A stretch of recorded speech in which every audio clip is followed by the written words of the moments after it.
Hi guys, welcome to my vlog. This vlog is a bit different from my other vlogs. This is more of a sit down, let's talk about it vlog. So today we're going to talk about motherhood. Now I am Yanique and this is Vanessia. welcome Vanessia. Alright, so this is the first of my sit down vlogs. And I really wanted to start with a topic that was really near to my heart. And it is the topic of motherhood. As I said before, I am a fairly new mother, and so is Vanessia. So we're going to give our new mommy perspective on some of the issues that you may face, or maybe you know somebody experiencing that if you're not a new mommy yourself. Or if you're an older mommy, or if you're an aspiring mommy, or if you know anything about parenting, whatever we're discussing, you can chime in the comments and you can just let us know, let us have a conversation. Yep. Alright, so the first thing we're going to talk about is how did it feel to be pregnant? Like when you just found out that you were pregnant, how did you feel? Alright. At first, well, it took a while for me. It's like I found out at 2 months that I was pregnant, which I did about 4 tests. That's all I mean. That's all I mean. But when I went to the doctor, I did a blood test, and that confirmed that I was actually pregnant. I didn't know how to react at the time, but I was a bit shocked because I don't think I was prepared for this. But at the end of the day, yes, you know that we just have to. So you were saying? Yeah, I didn't know how I felt about it. You know, because as I said, it wasn't planned. Right. But you know, once you're sexually active, hello, please, hello, yeah. Because you know, I really can relate to that because Nala wasn't planned. Yeah. Not again. Definitely not. Like we were married for 7 months, and then I just remember not seeing my period, right? And then I started to do tests like you. Some do like 4 so tests too. So I did 4 tests. All of them come back negative, but I was really concerned because I was feeling intense pain. So it was like I was having cramps without the period. Oh. So I was really concerned. So I said, okay, if I'm not pregnant, then what is it? But deep down I felt that I was pregnant, but then all the tests say no. So I'm like, okay, just forget about that option. Yeah. It was August 22nd. I went over to the health center because I was really feeling the pain. And I said, alright then, go over the health center, Yan, because something is wrong. Go over the health center. The nurse did the test. She put down the test, the pregnancy strip, on the counter, and she called me. She said, come here. Look on the strip. It said it had 2 strokes. So 2 strokes mean pregnant. I said, I run off. I was excited, really excited, and like when I run off, it me really did shock because 2 days before that I did the test and it tested negative. I did the test the Sunday and I think it was a Tuesday, and we finally say I don't pregnant. think these tests are like 100%. Accurate? Yeah. Well, actually, I think it's about 50% accurate here because I can't be doing 4 tests and they're coming up so negative. Yeah. And then the funny thing about it is, Jerry had said to me in the morning, like, he might drop me off at work and him say, Yan, I think you're pregnant. And I said, Jerry, but we did the test. I thought so too, like, me feel deep in my heart you're pregnant, but the test saying no. Negative, yeah. So I was excited. Were you more excited or were you more like I don't scared? think I was excited enough because I was like, I'm not in a permanent job. How am I going to do this? Even though I know that her dad is very supportive once it has anything to do with his child, because I am so what should I say? Pertaining to his first child, I'm telling you, the impression that he gives pertaining to like, he might not there physically, but he's there financially. But I think being there physically is more important than financially, because of the type of the job. You understand? Right. So, but at least you know that he would have been there to support. Right. Yeah. Right. So when it comes to financial support, I was okay with that, but not being there to like assist me and to help me, that kind of scared me off. I started to think and say, oh my God, I'm the only one going to like take care of this child. Like be there for the child. So that it kind of scared me off. But after a while, I think, you know, that I have to give God thanks, because to be honest, God did a tremendous job when he created woman. You know? Hey, come on. Because some things we go through, knowing that it's like we automatically know what to do when we're in a situation with our child, or when something is, you know. So how did you feel like during the pregnancy? So okay, we find ourselves pregnant, big shock or whatever. Then how did you feel? How was the pregnancy experience? Oh my God, the first trimester. Oh, I could not deal with it. I started vomiting. No. Oh my God, that was like, I couldn't deal with that at all. Morning sickness, I couldn't manage it at all.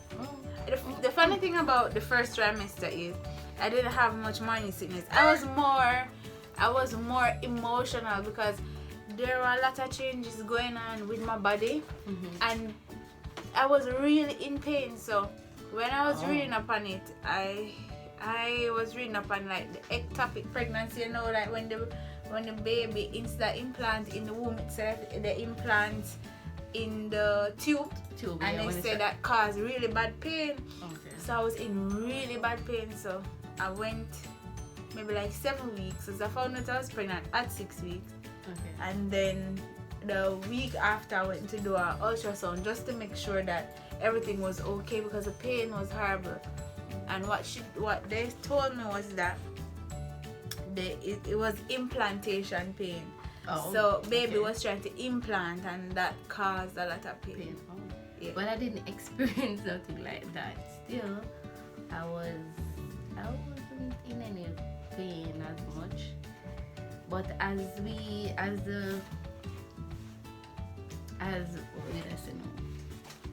in the pregnancy going, I think we start getting uncomfortable. Like as in for like to sit or to lie down, you have to keep on turning and you know it kind of bit difficult when it comes to that. But otherwise I'm like, whenever I didn't really, well, as we progress in each trimester, you said it was more uncomfortable. It was because of the belly? The growth. It kind of, man. Honestly, my belly was so big. Were you craving for anything? I had no craving. And the strangest thing, let me tell you, maybe I had a little. Let's see. For my birthday, I was like 8 weeks pregnant with Nala for my birthday, when I just turned 29. So we went over to Fort Clarence and they bought fish, and it was so good. And maybe 3 weeks after, I still wanted fish. But in terms of craving, in terms of like getting up at midnight or you want like cabbage and something weird, I had no craving. My cravings was mangoes. And the type of mango is East Indian, and you know that full of sugar. You know, so I get my gestational diabetes because the mango. 1 o'clock in the morning. At the time, I was spending like some time with my aunt, and she had an East Indian mango tree in her yard. So you know that. No, I had no cravings. I think that's the strangest thing. Like I wanted to experience cravings because it's like the signature thing that pregnant women go through. I didn't have any craving. Day in, day out, mango girl. Yeah, I think I had. When did you find out that you had gestational diabetes?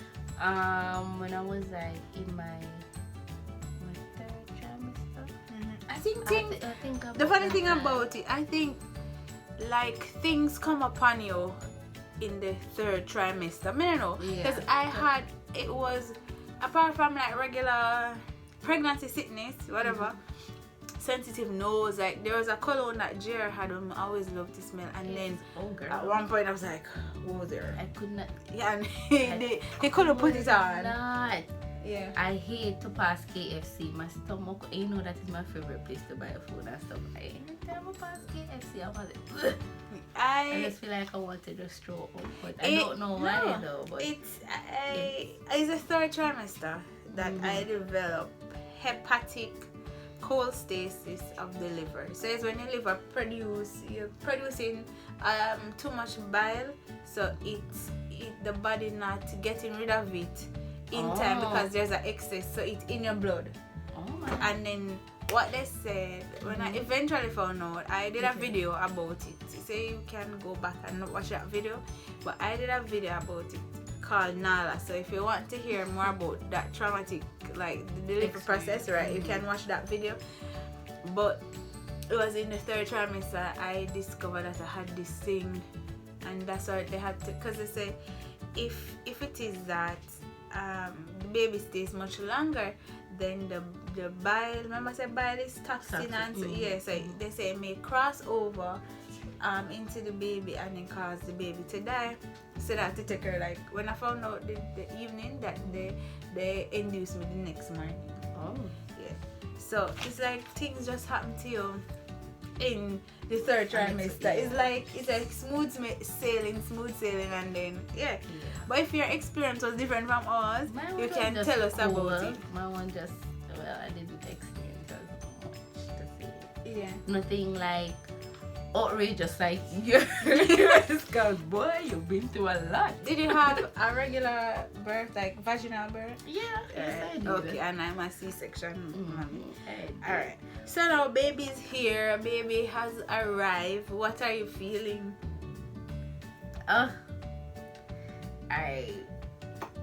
When I deliver my child,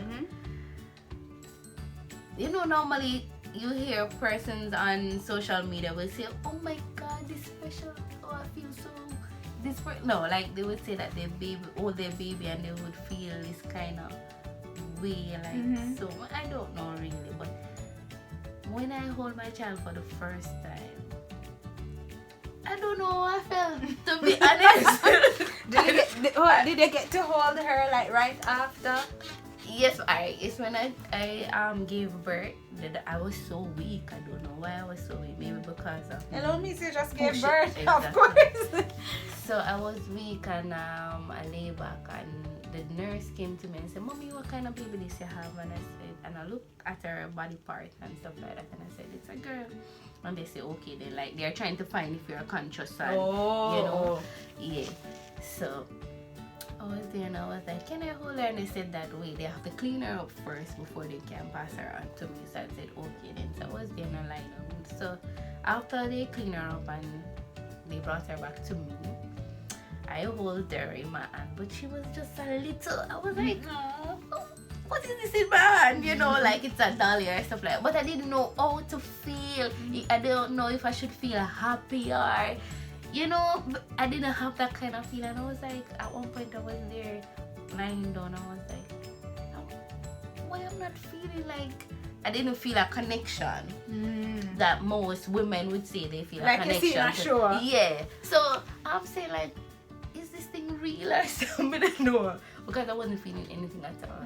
But then afterwards, I gradually start to feel the connection that persons are. Yeah, I think sometimes some people give this false like impression. Right. Like, yeah. As a baby born, you're gonna feel this super connection, and oh my god, it's gonna be like slow motion, and just go hold that baby, and it's gonna be like don't believe everything you see on social media, because I too, when I had Nala, because they had to do an emergency C-section, because Nala was in distress. She was like stuck in the birth canal. So they had to do the C-section, and then I didn't get to hold her. So what they did, they brought her over to me. I saw her. And I was talking to her for a little bit, and then they took her. Well, the next time I saw her, the nurse brought her back, because when they put me in recovery, they brought her back and she put her on my breast.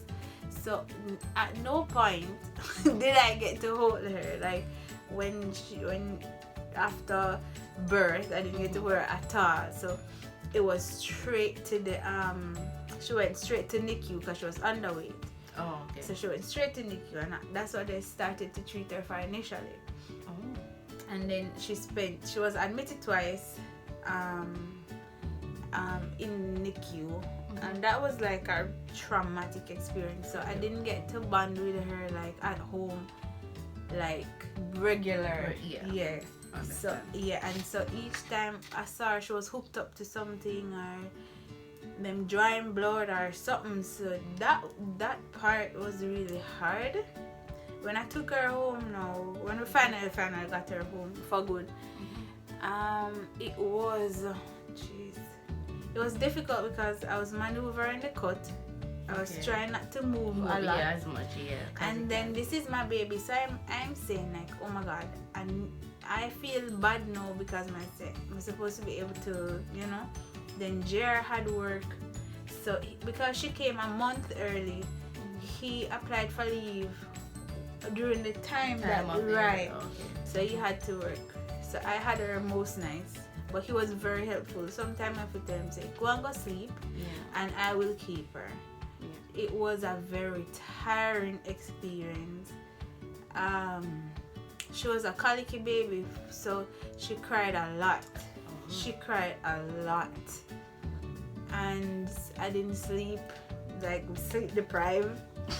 Me no know my head from foot. Thank God for my mother. Yeah. And my mother was on a month. Well, she was on 8 months, but the 8-month leave it started when I was pregnant. So she only had like a month left. Right, but she was there with me and she said, "I'm gonna lie down, I'll keep baby." But I don't know if it like, even though somebody have her like at that young stage, it's like you can't see. You can't see, but still want to. So she play your part. We had to, and she was sickly. We had to say it was really stressful. It was really stressful. Yeah. But when you breastfeeding though, because I wasn't producing. I wasn't producing any milk at the time when I was the first time breastfeeding her. So what the nurses do was to constant, like every hour or two, I think, they have me put her on one of my boobs for her to constantly pulling it until milk start to flow. That was, oh my God, that was a little, no, I wouldn't say rough, because it's because of constant pulling, because she's not getting as much, I'm not producing as my nipples, girl. Oh yes, man. Oh, There was one point when I was like, "Cheese and please, we cannot breastfeed this baby." I mean, like the two nipples cut, like, like the crease, it's split. Sometimes it's exactly. And it has it. I'm like, no, I can't do this. But one of the remedies, one thing that we learned, I signed up for home visits, so the nurses came to visit. So one thing that they told me was that you put your breast milk, just rub it on nipple and make it air dry, and it will help with the soreness. And that actually worked for me. But breastfeeding is horrible for the first time mama. I am not a second time mother, and neither is Vanessa, so we don't know what will happen for the next baby, but the first experience, that was horrible. Now, what has motherhood taught you so far? Like, what have you learned about yourself? The key word, patient.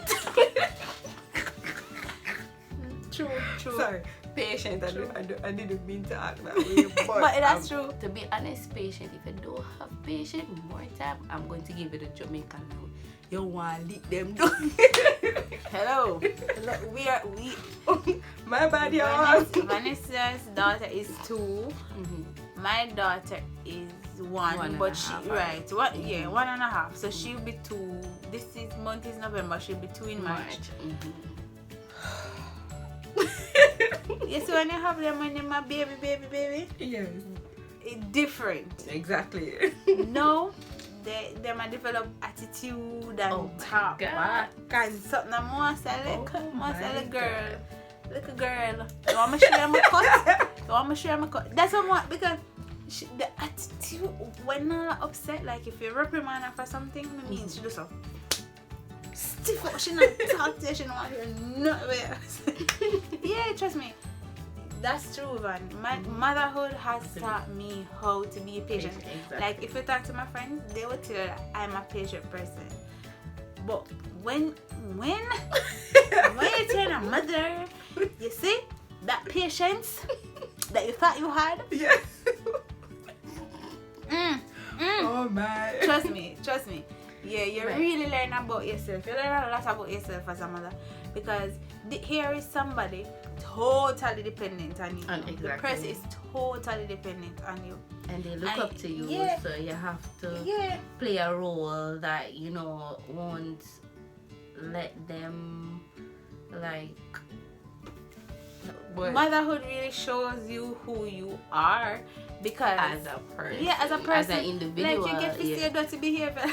Seriously, you get to see you, because remember, you know, you are taking care of this person 24 hours. You're a mommy 24 hours. If you're sick, you're a mommy. Exactly. If you're vexed, you're a mommy. If work trouble you, you're a mommy. If you're tired, you're a mommy. Everything it does, you don't get a day off. You can't call in sick. You can't call in sick. You can't call in tired. You can't call in mental health day.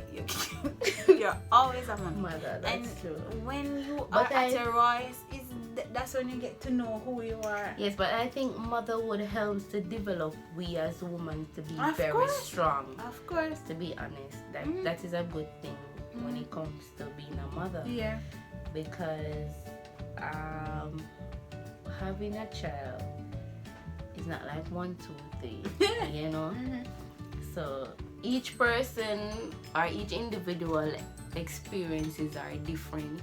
Because for instance, my daughter, oh my god, she grew up around a lot of male. Yeah. So she's very rough. Very, very rough. And I kind of understand that, because for me, I was the only girl at one point in my family.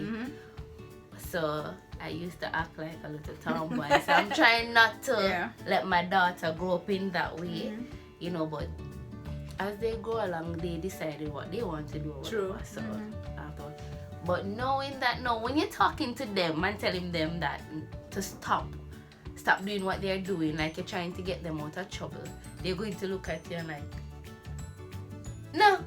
Or if you're calling, Sue, come, mommy. Sue, come. Yeah. So I'm like, really, I should wait on you until you finish doing what you're doing. Then you come, girl, please don't do that. I remember the first time Nala told me no. No. I'm gonna say, you freeze, right? You were speechless. I want to say, excuse me?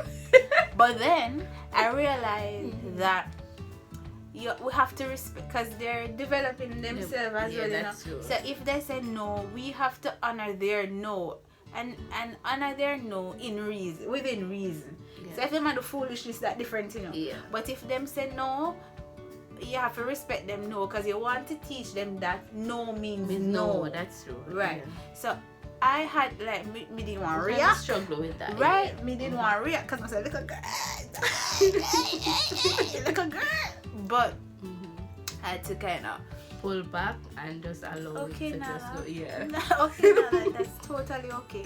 Because I want to teach her as well that it's okay for you to say no. Because true. No means no. You're not going to always be in the mood for something, and that's okay. You understand?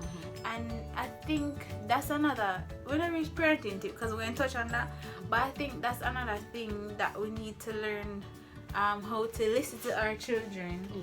and don't always push your feelings on them, because one of the things I learned to as a mother is that they have their own feelings, and imagine feeling a particular way and not knowing how to verbalize it. Yeah. So them do it in them own way, understand?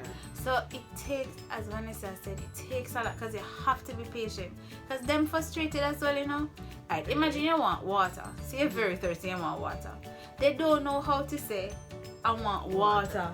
So them going fuss, and it must be frustrating for them to try to be communicating to us, and them can't communicate to us. That must be frustrating as well. I think I kind of struggle on that as well, because sometimes when I see like Araya being fussy and stuff like that, and you keep on asking her, what do you want, what do you want, what do you want, and they are not as old enough to explain what they really want. So sometimes for me, I kind of get frustrated too, because I am saying, I am trying to find out what you want, but I need to understand, because sometimes it kind of slipped me to say that, oh, she's just only 2 years old. That's what I have to remind myself too. Yeah. Sometimes I really have to remind myself that and she's not an adult. And I think sometimes when we respond to them, like in a situation, we respond to them, we expect them to respond to us like a little adult. Exactly. And they're not. They are toddlers. They're not adults. Sometimes they can't understand what we're saying. We can't understand what they're saying, and it's frustration all around. So it really requires patience and getting to know your child. So what we're learning is not to like push your own agenda and push your own intentions, right? Because the children have their own personality, and they have their own frustration, and at this age they can't express to you exactly what is happening. I remember when Nala was a baby, and I always say that I can't wait for her to start talking. So especially one of the issues I have, and well, I guess she growing up now, and she identifying body part, so she can tell me like if she's in pain, and I have no clue as to, I don't know where I hurt her, I don't know if it hurt her, I don't know nothing. So I always wanted her to get to the point where she can talk and tell me what's wrong, because it's frustrating to see them fuss and cry, and you don't know what's wrong. A clue what is going on. All you can think of is that you want the titty, and when you see that they don't want the titty, that makes you because you know the titty is their comfort zone. Yeah. I remember Nala had an ear infection. She was fussy, and we don't know what happened to her. She was just fussy and crying, fussy. And I see she do something to her ears, like 1 or 2 times. But in the adult land, when you do this, you scratch her ear. She did this, and the pediatrician asked me if we see her pull her ear, anything, I would say yeah. But we're not thinking like ear infection. So what caused the ear infection though? Like water went inside? I think it's something viral. Oh. When she was younger, she had every minute we end up at pediatrician. She had viral infections. At one point, she had pneumonia. So that means our immune system was a bit weak. Right. So it like any based form on of virus. what was happening, she had croup. I think I did a video about that, croup or something. I did a video before that, before this one, when she was sick, and it was a horrible time. I had to take time off from work to stay there, because it's really frustrating when you're sick. Well, as you can see, that Yanique experienced more pain and kind of struggle. My daughter, she's not that healed. She don't get sick as much as which I thank God for that, because I don't know how would I manage, because as you know, I'm a single parent. Right. And how do you manage that? How do you manage that? Because let me tell you, before you explain to me, I always say, me and Jared, I always say to him that, like, I have, like, so much respect for single parents. I say it to him, I have so much respect for single parents, because having a partner there is hard enough with a child is hard enough. And and I'm generalizing. I am generalizing in this case because every case is different, but I'm generalizing here. Mothers have most of the nurturing role, and when the babies are young, that's what they need, nurturing. So it's more the mother takes the lead role when they're young because you're nurturing them, right? Mothers are more of the nurturers, and so the mother has more of the responsibility. But even though the partner is there, so JR would help me, but I am mommy, understand? And not that his role is less important, but more of the nurturing that they need is what they would want right now. And I always say that I have help, and it's still hard. I can't imagine what single parents go through.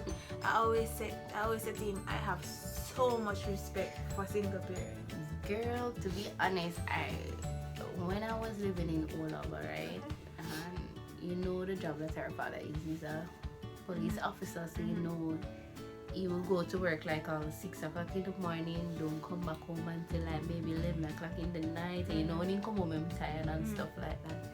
So most times for him to travel back and forth to come into town and to come back to go back into Olaba and stuff like that, I see it kind of hectic for him and it's very tiring.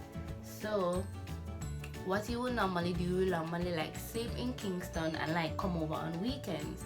So during the week when I have Araya to deal with as a tender age, it kind of rough because I have to be washing, cooking. When she's asleep, I have to do all the chores in the house. Listen. I need to stop telling mothers to sleep when the baby is sleeping. Exactly. No go so. Nothing.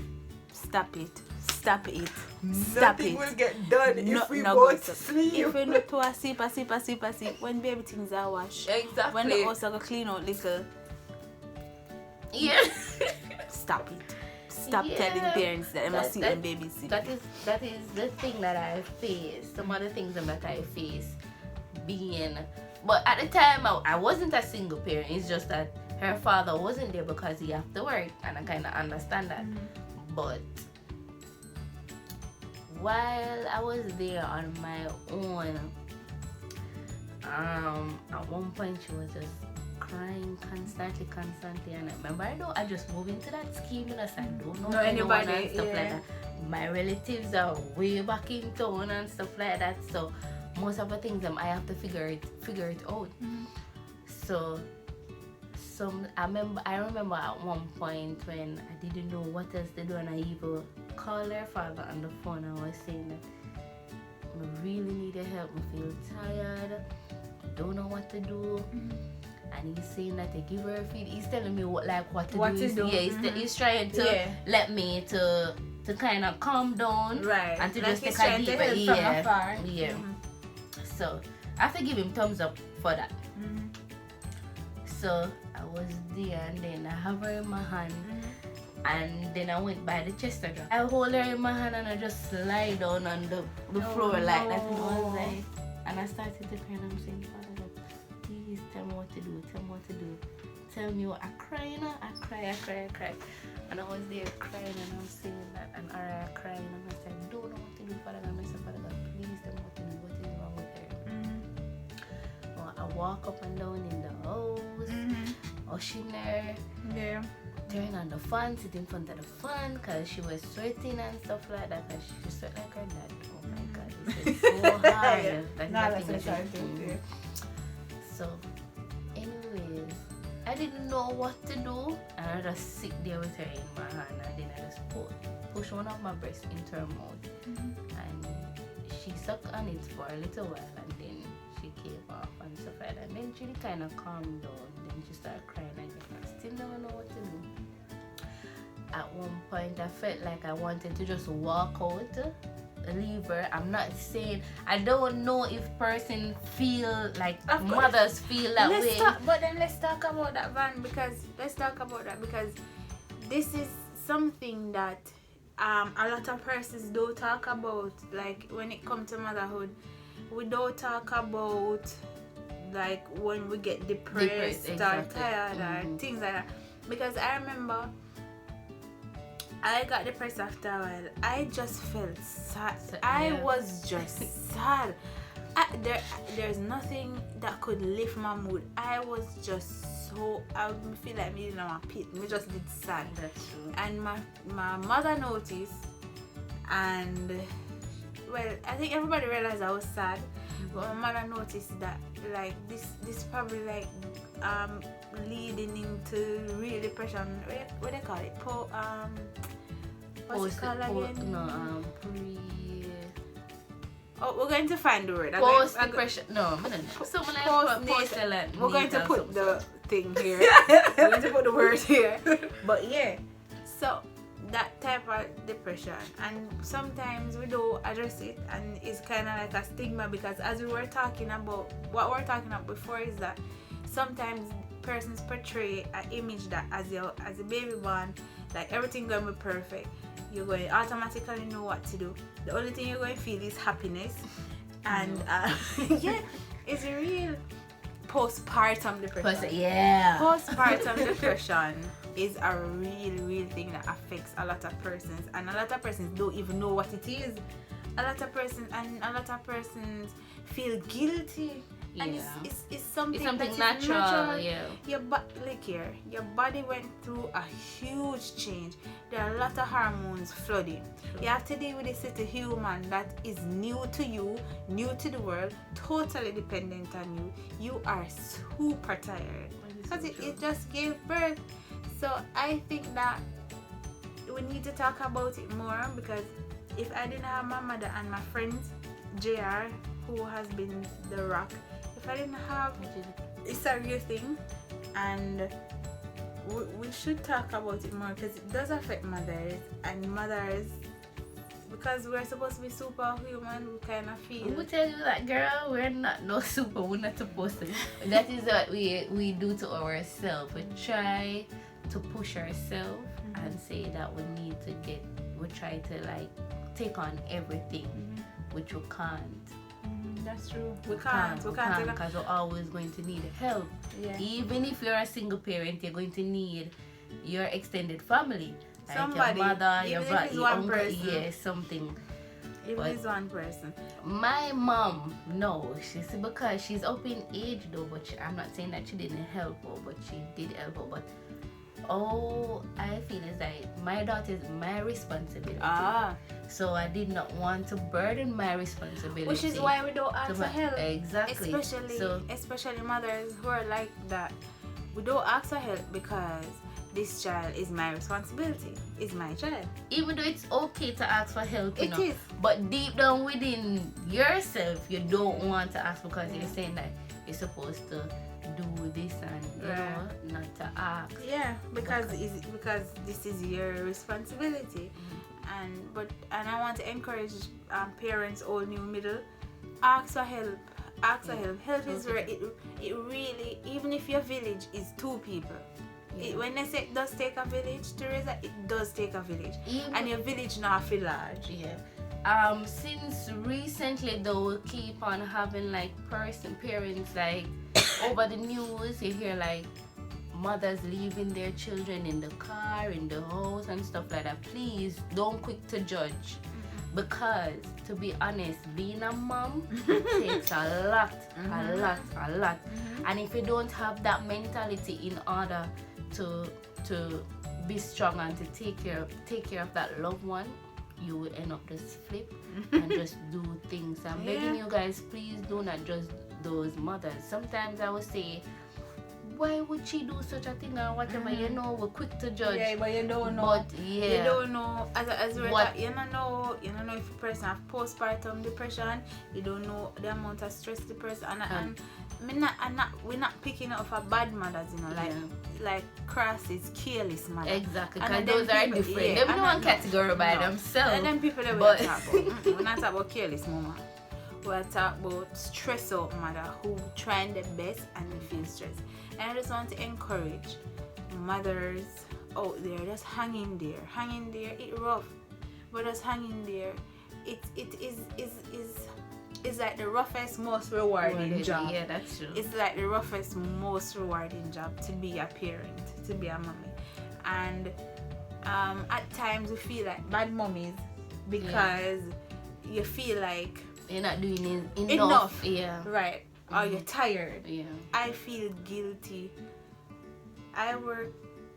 Okay. I drop Nala off at daycare at around 6:45, right? So I drop her off at daycare at around 6:45, and then I go to work. I work 8 hours mostly, and then you have the different times when we work. We do overtime, right? Yeah. So call that 10-11 hours. When we go home now, pick up baby, our baby comes to us, and we spend what? Maybe 3 hours with them before they go to sleep. So you sleep again. When they wake up, you just wake them up to bathe them to whatever. And so you feel like a bad mother at the end of the day. I feel like there were times when I felt so horrible, and like when she was sick and I had to come to like work. You're missing out. Yeah. Right. And I have to come to work instead of go take care of my child. I remember when I drop her off at daycare the first time with more tough it out, come work, and then me just break down, like me start crying because I feel like it was my responsibility to take care of her, and here I am handing her off to strangers for strangers to take care of her for over 8 hours. And it's your baby. So sometimes we can feel like a bad mother, but you're doing this for them. I am working for her so that she can have a better future, right? If you don't work, then her standard of living going decrease. So you have to remember, and this is for working mommies, just remember that you're doing it, you're hustling for them. You're trying to make money so that they can be afforded various things in life. You're making sacrifices. Yeah. It feels bad sometimes because honestly, I feel horrible sometimes. I really feel like a horrible parent sometimes. Various things, but hang in there. If you're trying, that is what is important. My mother is the biggest motivator to me because she was also a single mother, and I got pregnant when I was like 27 years old. And I always said to myself, because I always hear my mommy talking and saying that she remember one time she'd have to walk at some place in Waterhouse or something like that, because a friend of her told her that her baby father, which is my dad, is at a female house. So she said that was the last time she like go after him for like contribution. Not saying he wasn't contributing at the time, but she said that was because she said she constantly have to go back and forth with him and tell him that whatever stuff like that. I'm not saying that he didn't have any money, and it did have money. Because anyway, when she telling me about the little struggles that she went through, I always say to myself that, Father God, please let me find a partner that will be there for me and try to help me, because I don't want to experience the same thing that my mom experienced. But I'm not saying that I experienced the same thing like my mom, but as I said, he's there financially. Experience that my mommy had, I didn't want that for myself. That's why I wasn't in any rush to get pregnant. But the thing is that my mommy started talking about, we're not giving her any grandchildren. She's getting old and My mommy said, funny thing about it, as I said, that funny thing, right? My mommy always said, like, not giving us any grandchildren, right? Because I have a brother, so there are only 2 of us.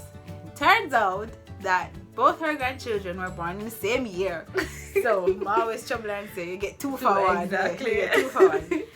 So yeah. Which I know she didn't expect it. No, she didn't expect that at all. No, but yeah, I mean, motherhood, sometimes there is no plan. There is no, you can read books to get a general idea, but there is no guide. Listen to me. You can read books. I do. You can listen to people Exactly. experience. But But you see, your experience is your experience. Trust me. True. And you have to. Parenting, most of the times, is winging it. Because there is no blueprint for your child. Your child is unique, and therefore you have to make your own path. You have to make your own parenting, develop your own parenting techniques. Because your child is different. So don't feel bad that Vanessa is parenting a particular way. I wonder if I am doing it right. That's true. You don't use another mother's experience to what I want to say, match yourself, to compare yourself to. Everybody's child is different, therefore everybody's parenting technique should be different. Yeah. So I just want to encourage mothers, like we have been chatting for like almost an hour. So I want to encourage mommies. Stay strong. Yes, you're okay. You're trying your best. Just give it your best. And there is no perfect parent. Give it your best. Look here. Somebody said to me, we are going to make mistakes. Yes, we but will. we learn from our mistakes. And you move along. So we move along, exactly. And you move right. You're just like learning the mistake, moving right along. Yeah. Don't dwell on the mistake. Because if you dwell on the mistake, then it's going to be bad. Because you're not going to be able to do other things with the child. Teach the child other life lessons. And so if you're just stuck right here, so please don't doubt yourself. Yeah. Doubting is a thing that will just throw you off. It's gonna be it from us. Thank you guys for listening. Thank you all for watching. Yes, thank you. Even guys. though I felt like I didn't do a good interview, She did a good interview. No. If you guys have any questions, if you guys want us to talk more about motherhood, just let us know in the comments. Yeah. We are being interrupted by a coworker, which is Kevin totally fine because Farrell. our video Oh is my God. done. Thank you guys. Bye.